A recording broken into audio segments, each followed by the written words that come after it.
नमस्कार दोस्तों, कैसे हैं आप लोग। मेरा नाम सौरभ कुमार है और मैं आप लोग को यहाँ पर एनसीईआरटी साठ संग्रह क्लास 6 ट्वेल्व पढ़ा रहा हूँ, जो कि आपका ये किताब जो है वन लाइनर है महेश वर्णवाल की। और इस किताब से हम लोग पढ़ने जा रहे हैं सब्जेक्ट इंडियन पॉलिटी, भारतीय राज्य व्यवस्था।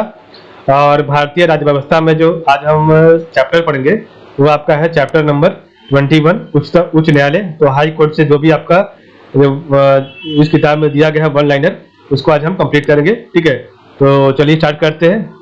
तो सबसे पहले देखिए यहाँ पर दिया हुआ अंडमान एवं निकोबार द्वीप समूह किस उच्च न्यायालय के क्षेत्राधिकार के अंतर्गत आते हैं। तो अंडमान एवं निकोबार द्वीप समूह जो है कलकत्ता उच्च न्यायालय के जो है क्षेत्राधिकार के अंतर्गत आते हैं। उच्च न्यायालय के न्यायाधीशों के वेतन और भत्ते अलाउंसेस किस निधि से दिए जाते हैं। तो उच्च न्यायालय के न्यायाधीशों के वेतन और भत्ते जो है राज्य की संचित निधि से दिए जाते हैं। तो उच्च न्यायालय के न्यायाधीशों के वेतन और भत्ते अलाउंसेस जो है राज्य की संचित निधि से दिए जाते हैं। उच्चतम न्यायालय के निर्णय से पूर्व किस उच्च न्यायालय ने यह निर्णय दिया है कि एक ही बार में 3 बार तलाक कहने से तलाक होना गैर कानूनी इलीगल है। तो उच्चतम न्यायालय के निर्णय से पूर्व किस उच्च न्यायालय ने यह निर्णय दिया है कि एक ही बार में तीन बार तलाक कहने से तलाक होना जो है गैर कानूनी इलीगल है। तो आपका इलाहाबाद उच्च न्यायालय, इलाहाबाद हाईकोर्ट ने कहा था। ठीक है, न्यायाधीशों को हटाने की प्रक्रिया में 3 सदस्य जो है समिति जाता है। तो न्यायाधीशों को हटाने की प्रक्रिया में 3 सदस्य समिति होती है। पहला है आपका भारत के मुख्य न्यायाधीश, चीफ जस्टिस ऑफ इंडिया, या उच्चतम न्यायालय का कोई अन्य वरिष्ठ न्यायाधीश। तो पहला है भारत के मुख्य न्यायाधीश या उच्चतम न्यायालय का कोई अन्य वरिष्ठ न्यायाधीश, उच्च न्यायालय का मुख्य न्यायाधीश। तो उच्च न्यायालय का मुख्य न्यायाधीश और एक प्रख्यात विधिवेत्ता होगा। अगर किसी भी न्यायाधीश को हटाना है तो ठीक है, उस केस में 3 लोग यहाँ पर अपना जो है राय मशवरा देकर उसके हटाने की प्रक्रिया करेंगे। ठीक है, एक उच्च न्यायालय का न्यायाधीश अपना त्याग पत्र किसे संबोधित करता है। तो एक जो है आपका हाई कोर्ट का न्यायाधीश जो है जज है, ठीक है, आपका वो अपना त्याग पत्र राष्ट्रपति को जो है सौंप सकता है। उच्च न्यायालय के न्यायाधीश की सेवानिवृत्त की आयु क्या है।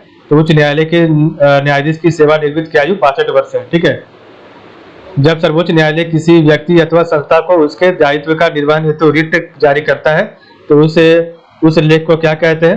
तो जब सर्वोच्च न्यायालय किसी व्यक्ति अथवा संस्था को उसके दायित्व के निर्वहन हेतु रिट जारी करता है तो उस लेख को परमादेश मैंडेमस कहते हैं। ठीक है, परमादेश मैंडेमस कहते हैं। भारत उच्च न्यायालयों की कुल संख्या कितनी है। तो भारत उच्च न्यायालयों की कुल संख्या 25 है।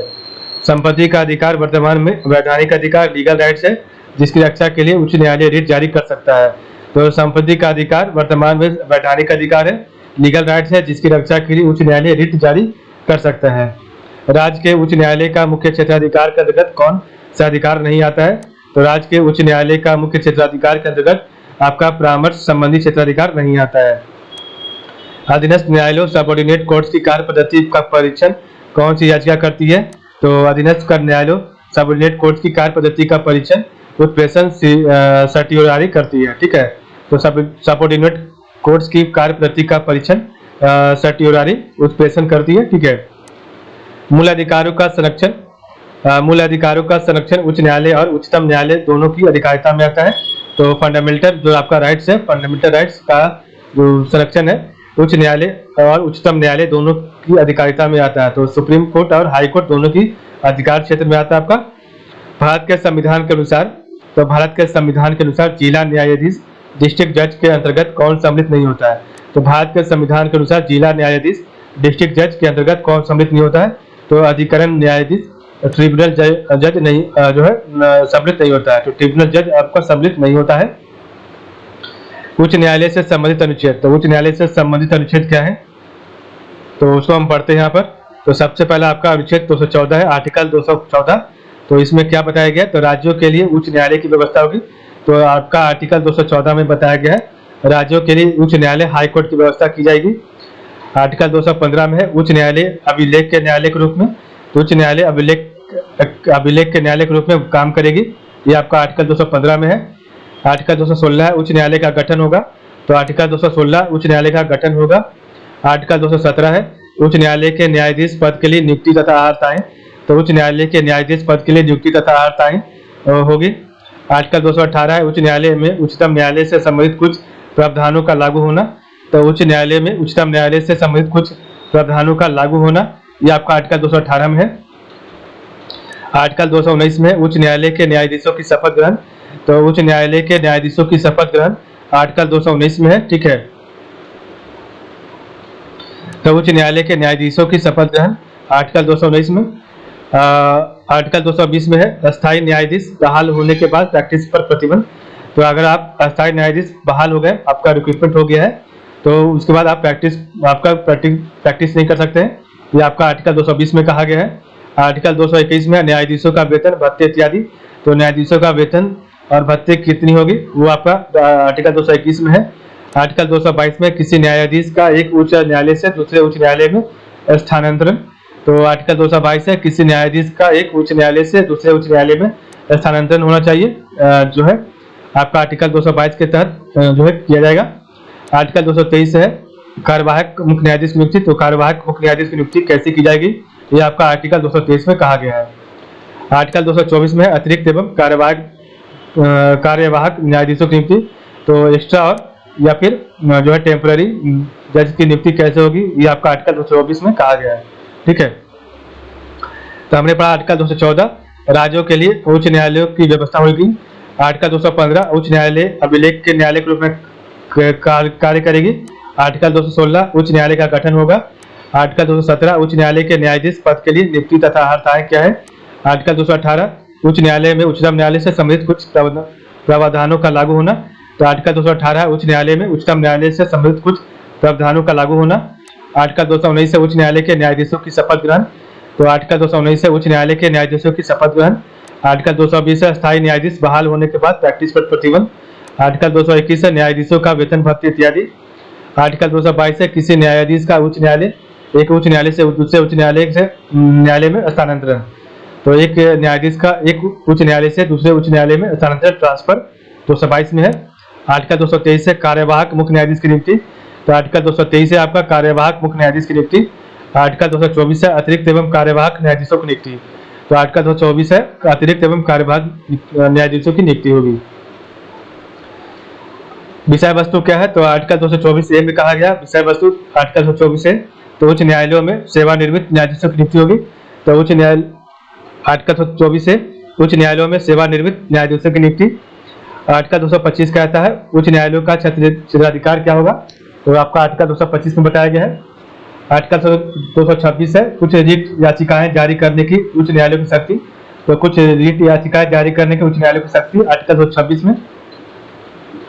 आर्टिकल 226 का एम है अनुच्छेद 226 के अंतर्गत केंद्रीय अधिनियमों की संवैधानिक वैधता पर विचार नहीं किया जाना। तो आर्टिकल 226 का ये है अनुच्छेद 226 के अंतर्गत केंद्रीय अधिनियमों की संवैधानिक वैधता पर विचार नहीं किया जाना।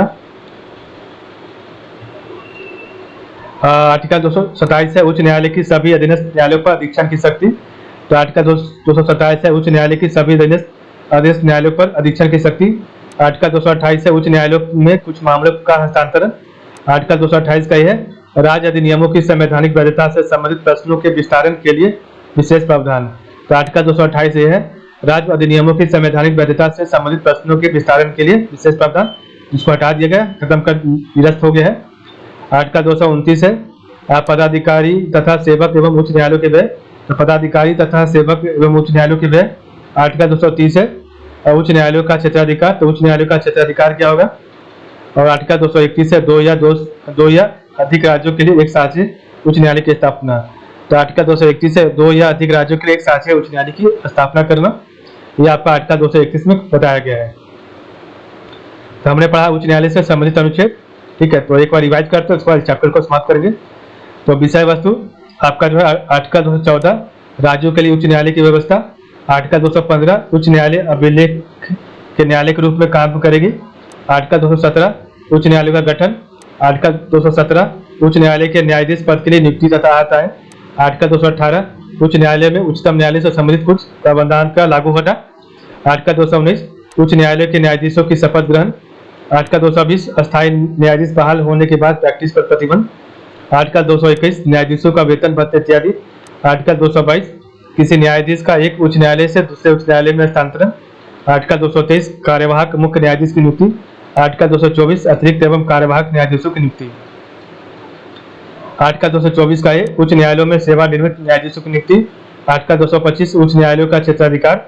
आर्टिकल 226 कुछ रिट याचिकाएं जारी करने का उच्च न्यायालय की शक्ति। आर्टिकल 226 का ए अनुच्छेद 226 के अंतर्गत केंद्रीय अधिनियमों की संवैधानिक वैधता पर विचार नहीं किया जाना। ये आपको अभी खत्म कर दिया गया, हटा दिया गया है, ठीक है, निरस्त। आर्टिकल 227 उच्च न्यायालय की सभी अधीनस्थ न्यायालयों पर अधीक्षण की शक्ति। आर्टिकल 228 उच्च न्यायालयों में कुछ मामलों का हस्तांतरण। आर्टिकल 228 से राज्य अधिनियमों की संवैधानिक वैधता से संबंधित प्रश्नों के विस्तारण के लिए विशेष प्रावधान, इसको भी हटा दिया गया, इसको निरस्त कर दिया गया है। आर्टिकल 229 पदाधिकारी तथा सेवक एवं उच्च न्यायालयों की व्यय। तो पदाधिकारी तथा सेवक एवं उच्च न्यायालयों के व्यय। आर्टिकल 230 उच्च न्यायालयों का क्षेत्राधिकार। आर्टिकल 231 दो या अधिक राज्यों के लिए एक साझी उच्च न्यायालय की स्थापना। तो आर्टिकल 231 से दो या अधिक राज्यों के लिए एक साझी उच्च न्यायालय की स्थापना की जानी चाहिए। उच्च न्यायालय के न्यायाधीशों को पेंशन भारत की संचित निधि कॉन्सोलिडेटेड फंड ऑफ इंडिया से दिया जाता है। तो उच्च न्यायालय के न्यायाधीशों को पेंशन भारत की संचित निधि कॉन्सोलिडेटेड फंड ऑफ इंडिया से दिया जाता है, ठीक है। इस प्रकार हमारा चैप्टर नंबर 21 कंप्लीट हो गया है। कल हम पढ़ेंगे चैप्टर नंबर 21 का ये, ठीक है। तो जहां आपका उच्च न्यायालय कब स्थापित हुआ, उसका क्षेत्राधिकार, उसका मुख्य पीठ कहाँ है, सो कल पढ़ेंगे, ठीक है। तो आज के लिए बस इतना ही। आप लोग का बहुत बहुत धन्यवाद।